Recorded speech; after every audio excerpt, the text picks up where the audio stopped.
자, 이번에는 STP 4번으로 넘어갈 차례인데요. STP 4번에서는 이제 CSS에 대해서 좀 설명을 드리도록 하겠습니다. 우선 우리는 STP 3번을 커맨드 C 혹은 컨트롤 C 눌러가지고 복사를 한 다음에 붙여넣기를 해가지고 네, 이렇게 4번을 만들 거고요.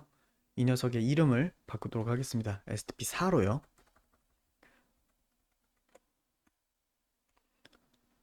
자, 그러면은 우리는 STP 4번을 갖고 있게 됐는데요. 자, 뒤로 나가서 STP 4번으로 들어가 볼게요. 그러면 우리는 이런 상태의 문서를 갖고 있게 됩니다. 자, 그런데 우리가 지금 이렇게 돼 있는 문서가 있고요. 그다음에 지금 이렇게 돼 있는 지금 막 스타일이 이렇게 들어가 있는 이거를 가지고 있어요. 지금은 복잡도가 그렇게 높진 않은데요. 우리가 이제 작업을 하다 보면 온갖 군데 이제 스타일을 막 집어넣어야 되잖아요. 그렇게 되면은 천천히 이 문서를 보는 게 힘들어집니다. 무슨 말이냐면 비교적 단순하게 적혀 있는 이런 것들을 보면서는 얘는 어떤 구조인 것 같아 라는 거를 파악할 수 있는데 얘를 보게 되면은 점점 이 문서는 뭐가 부모 요소고 뭐가 자식 요소고 뭐 이런 것들을 파악하는 게 엄청나게 헷갈려지기 시작합니다. 그래서 그거를 해결하기 위해서 코딩을 어떤 방식으로 하는 걸로 바뀌었냐면요. 이 방식을 먼저 설명을 드릴게요. 자, 어떻게 하기로 했냐면 여기다가 스타일이라고 하는 거를 만들어 둡니다. 그래서 여기다가 여기서 작성해 놓은 스타일들을 싹 다 모아서 보관을 하는 거죠. 자, 그러면은 저는 여기에 적어 놓은 스타일들을 일단 가지고 와 볼게요. 자, 요거를 싹 다 추려서 와 볼게요. 가지고 온 다음에 좀 추리는 과정을 해볼게요. 마진 0이라고 하는 것도 있었고요. 그 다음에 마진 뭐 이렇게 돼 있는 거 있었고, 그 다음에 네, 또 요게 있었고, 요런 게 있었고, 그 다음에 네, 요것도 있었고, 요런 게 있었고, 그리고 잠시만요. 어, 지우면 안 되는 지점까지 지운 것 같아가지고 잠깐만요.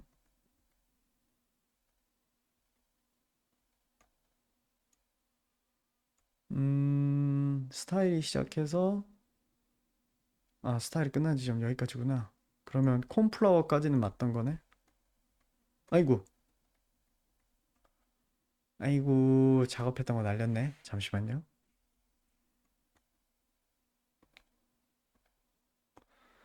네, 다시 붙여넣기를 하고. 아이고, 씨, 잠시만요. 바디 투 바디 복사해서 영역을 확실하게 구분하기 위해서 엔터 좀 넉넉히 쳐놓고 붙여넣기 하고. 자, 그 다음에 지울 것들을 좀 지워 나가 볼게요.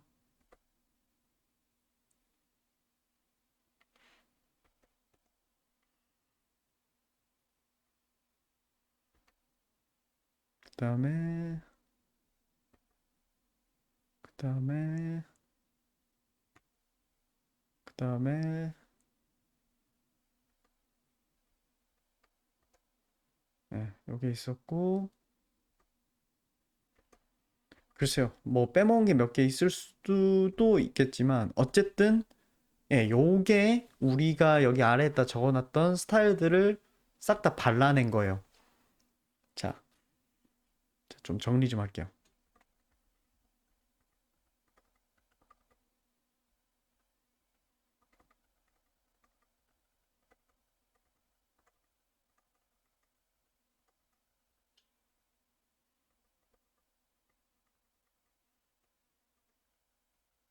그 다음에, 이렇게 돼 있고, 자, 예, 코랄에 이것도 떼버려야겠죠? 그런 다음에 잠깐 각주 처리 좀 할게요. 자, 이렇게 하고 세이브 좀 할게요. 자, 그러면은 이게 이제 이렇게 돼 있고, 여기 이 부분을 이제 좀 지워 볼게요. div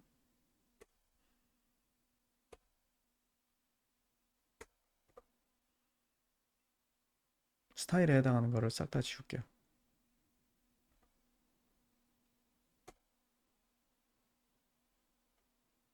스타일이 없는 원래 날 것 상태로 돌리는 거죠. 그리고 세이브 하면은 네, 훌륭하게 우리는 원상 복구를 시켰습니다. 자, 이렇게 생겨 있죠. 원래 이렇게 생겼었어요. 스타일을 다 빼면.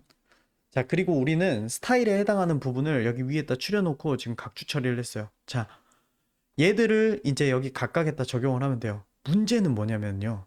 자, 어떻게 얘한테 적용을 할 거냐라는 거예요. 어떻게 이 친구한테 지목해서 내가 넣었던 이 기능을 넣을 거냐는 거예요. 자, 비결은 뭐냐면요. 자, 일단 바디 태그죠. 바디 태그에 해당하는 거는요. 우리가 마진 0을 아까 넣었었어요. STP3랑 비교해서 잠깐 보여드릴게요. 우리는 아까 바디에다가 마진 제로 이렇게 집어넣었어요. 그러면 바디에다 이거를 적용을 시켜주고 싶으면요.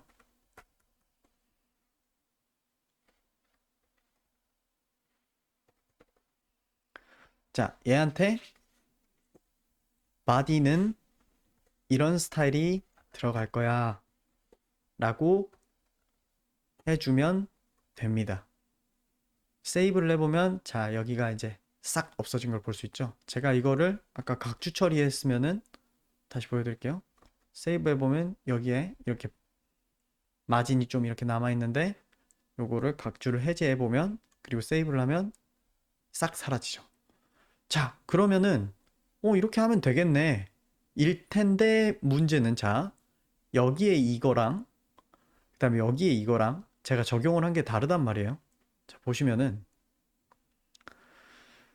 자, 여기 첫 번째 div에는 마진 16에 뭐 백그라운드 컬러 뭐 이거 넣고 그 다음에 뭐 패딩은 16인데 얘 같은 경우에는 마진, 백그라운드, 패딩 레프트, 패딩 라이트 이게 서로 다 다른 것들이 막 이렇게 들어가 있단 말이에요. 근데 얘네들의 생김새는 어때요? 똑같죠? div. 얘네 둘을 어떻게 구분지어 줄 거냐는 거죠.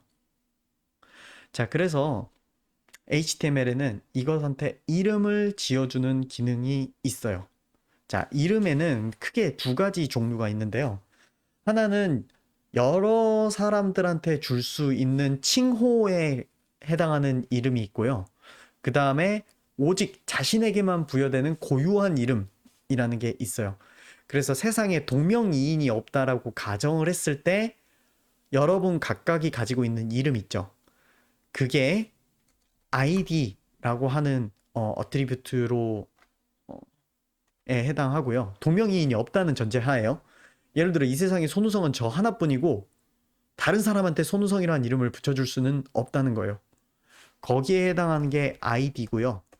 그 다음에 저는 상명대 교수라는 칭호를 가지고 있잖아요. 그거는 저한테만 부여된 건 아니죠.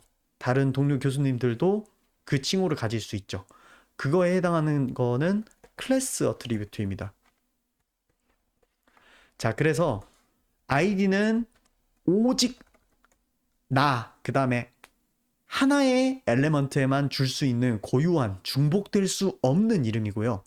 클래스는 여러 엘레먼트한테 줄 수 있는 중복돼도 되는 그런 어떤 칭호에 해당하는 거예요. 그래서 예를 들어 여러분으로 치자면은 여러분 각각은 동명이인이 없다는 전제하에 여러분 고유의 이름을 가지고 있죠. 그런데 여러분은 상명대학교 학생이잖아요. 그런 칭호를 가지고 있죠. 그 클래스에 해당하는 개념인데 그거는 사실 나만 상명대 학생인 건 아니잖아요. 우리 수업을 같이 듣고 있는 다른 학생들도 상명대 학생인 거잖아요. 그쵸? 거기에 해당하는 게 클래스예요. 자, 그리고 또 하나 재밌는 점은 뭐냐면 이 클래스는요. 여러분은요. 상명대 학생이면서 동시에 커뮤니케이션 디자인 전공의 학생이잖아요. 자, 클래스는요. 여러 사람한테 주어질 수도 있다는 점이 있긴 하지만 또 하나는 뭐가 있냐면 내가 여러 개의 칭호를 가질 수 있어요. 저는 교수이면서 상명대 교수이면서 커뮤니케이션 디자인 전공 교수라고 하는 세 개의 칭호를 동시에 가질 수 있어요. 자, 그래서 그걸 어떻게 써먹을지는 이따가 보기로 하고요. 일단은 아이디로 접근하기로 할게요. 자, 아이디로 이름을 지어줄 때는요, 원칙이 있어요. 띄어쓰기를 하면 안 돼요. 자, 띄어쓰기를 하는 순간 그게 하나의 이름이 되거든요. 그건 클래스에서 보여드릴 건데, 일단 저는 여기에다가 엘레먼트의 약자로 elem1 이렇게 이름을 지을게요. 그렇게 하면은요, 제가 이 div는 elem1이라는 식으로 이제 이름이 지어졌고요. 이 친구 이렇게 했을 때 저기 여기 위에 뜨는 툴팁 잠깐만 보시겠어요? 여기에 툴팁이 있다 뜰 거예요. 자, 확대해서 보여드리진 못하는데 저기 보면 div 샵 lm1 이렇게 써져 있거든요. 자, 뭐라 써졌냐면 샵 lm1 이렇게 써졌단 말이에요. 자, 이 샵 lm1은요. 여기서 그 친구를 부를 때 쓰는 방법이에요. 자, 우리가 lm1이라고 그냥 쓰면 이거는 자, body 같은 경우에 태그잖아요. 태그는 이런 식으로 써요. 근데 id에 해당하는 거를 부를 때는 이런 식으로 쓰면은 이게 태그 부르는 건지 id에 해당하는 걸 말하는 건지 클래스에 해당하는 걸 말하는 건지가 애매하죠. 그래서 id에 해당하는 걸 이야기할 땐 앞에 샵을 붙여줘야 됩니다. 샵을 붙이고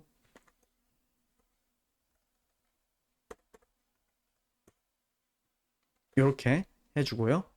세이브를 하면은 자 이렇게 됩니다. 자, 근데 여기서요 요거 이렇게 각 줄마다 이거 넣어주는 게 좋고요. 이게 저는 개인적으로 이렇게 줄 바꾸면 됐으면 하는데 이게 자동으로 되진 않네요. 자, 그래서 제가 억지로 이게 안 된 이유를 알겠어요. 네, 죄송해요. 안 된 이유가 뭐냐면 HTML은 좀 훌륭하게도 이렇게 터질 만한 이슈를 그러니까 뭔가 잘못될 만한 이슈를 갖고 있어도 어거지로 좀 렌더링을 해주거든요. 여기를 각주 처리를 했어야 되죠. 프리티어가 작동을 못했던 거거든요. 자, 이렇게 되죠. 여기 이 녀석들은 아직 그 이제 하나씩 하나씩 꺼내서 쓸 거라서 또 각주 처리해줬어야 되는데 깜빡했어요. 자, 그럼 lm1이라고 이름을 지어줬던 녀석한테 네, 요 요소가 적용이 되는 걸 볼 수 있습니다. 자, 그런 방식으로 얘한테도 아이디를 한번 넣어줄게요. 는 lm2 세이브를 하겠습니다. 그 다음에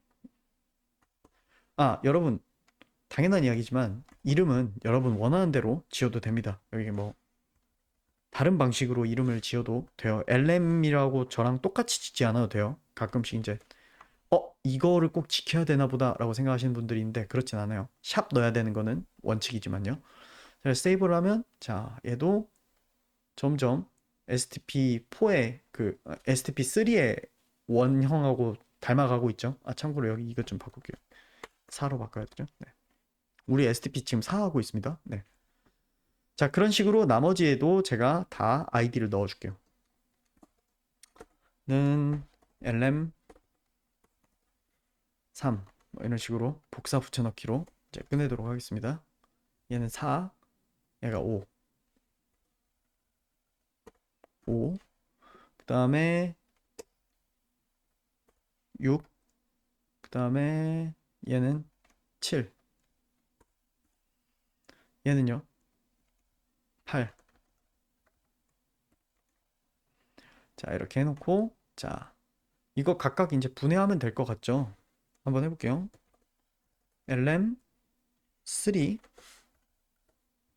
그 다음에 lm4, 그 다음에 lm5,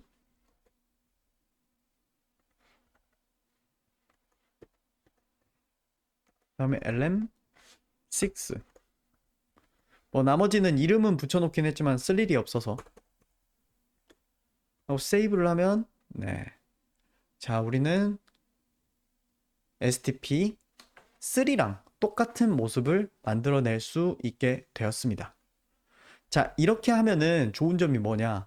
자, 어떻게 생겨 먹었냐에 대한 부분을 이렇게 분리를 시키고 얘네는 이렇게 돼 있으니까 아무래도 구조는 구조대로 딱 인지하기 좋고 반면에 어떻게 생겨 먹었는지 부분은 따로 분리할 수가 있으니까 그것도 그것대로 좋죠. 자, 그리고 여기서 이제 한 발짝 더 나아가기 전에 그거에 대해서 한번 다뤄볼게요. 자, 얘 색깔 지금 보면은 페일 터코이즈죠. 얘는 어때요? 얘도 페일 터코이즈죠. 얘는 어때요? 페일 터코이즈죠. 얘는 어때요? 얘도 페일 터코이즈죠. 자, 이런 중복될 수 있는 요소 같은 경우에는 아까 제가 설명드렸던 클래스랑 좀 비슷하지 않나요? 여러 개한테 동일하게 부여될 수 있는 어떤 속성. 자, 클래스를 하나 만들어 가지고 어 저는 클래스 이름을 중복되는 이라고 해서 common style 1 뭐 이런 식으로 이름을 짓도록 할게요. 그래서 요거를 자, 어디에 적용돼야 되냐면 1, 2, 3, 4에 적용이 돼야 되죠. 2, 3, 4 이렇게 해놓고요. 자, 저 클래스 같은 경우에는 어떻게 이름을 불러줘야 되냐면 점을 찍습니다. 점을 찍고 common class 라고 이렇게 해주면 됩니다. 그 다음에 세이브를 하고요. 자, 우리 여기에서 페일 터코이즈를 다 지워봅시다. 페일 터코이즈를 다 지우고요. 세이브를 하면 페일 터코이즈 색이 싹 다 빠졌죠. 그런데 여기 커먼 클래스에다가 집어넣고 세이브를 하면요. 어이구, 백그라운드 컬러 페일 예, 하고 세이브를 하면 아, 커먼 스타일이죠. 커먼 클래스가 아니라 커먼 스타일이죠. 네. 그럼 다 적용되는 거를 볼 수 있죠. 자, 그래서 사실 나중에 여러분이 이제 코딩을 통해서 HTML로 이제 작업을 한다는 거는 이런 스타일들을 어떤 식으로 잘 구분을 해가지고 이름을 짓고 그 다음에 어떤 교집합을 만들고 뭐 이런 식으로 해서 작업을 하는 게 HTML에서의 스타일링 그 다음에 나중에 이제 더 나아가서는 컴포넌트 디자인 하는 데 있어서의 어떤 디자인 원리 이런 것들을 적용하는데 굉장히 효율적인 방법이라는 거를 하면 할수록 이제 앞으로 느끼실 거예요. 자, 그래서 여기까지가 스타일 분리랑 그 다음에 아이디와 클래스에 대한 어떤 기본적인 개념 좀 말씀드리는 과정이었고요. 어, 아이디와 클래스에 대해서는 더 디테일하게 나중에 다룰 거라서 일단은 여기서 마무리를 짓도록 하겠습니다.